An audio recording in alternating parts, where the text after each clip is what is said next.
بسم اللہ الرحمن الرحیم۔ السلام علیکم ورحمۃ اللہ وبرکاتہ۔ دوستو، آج میں آپ کو ہمارے پیارے نبی خاتم النبیین صلی اللہ علیہ وعلی آلہ واصحابہ وسلم کی سیرت طیبہ کی روشنی میں، حیات طیبہ کی روشنی میں بتاؤں گا کہ صدقہ کرنا کس قدر ضروری اور اہم ہے۔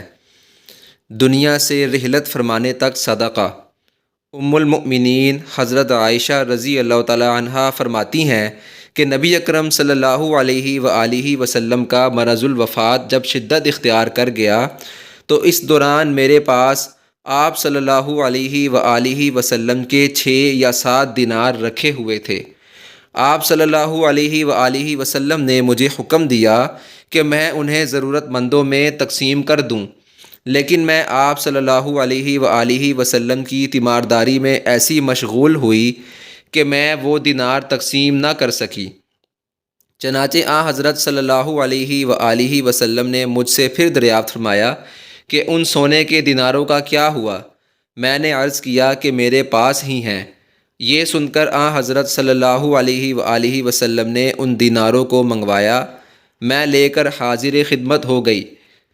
رسول اللہ صلی اللہ علیہ وآلہ وسلم نے ان دیناروں کو اپنی ہتھیلی مبارک پر رکھ کر فرمایا، کیا یہ گمان کیا جا سکتا ہے کہ محمد صلی اللہ علیہ وآلہ وسلم اللہ سبحانہ و تعالیٰ سے اس حال میں ملاقات کریں کہ یہ اشرفیاں ان کے پاس ہوں؟ حدیث مبارکہ کا دوسرا ترجمہ یہ کہ کیا محمد صلی اللہ علیہ وآلہ وسلم خدا سے بدگمان ہو کر ملاقات کرے گا؟ کتاب کا حوالہ آپ دیکھ سکتے ہیں۔ حدیث مبارکہ کی کتاب صحیح ابن حبان کی حدیث نمبر 715 کا مفہوم ہے۔ اللہ تعالی ہمیں زیادہ سے زیادہ کثرت سے صدقہ کرنے کی توفیق نصیب فرمائے۔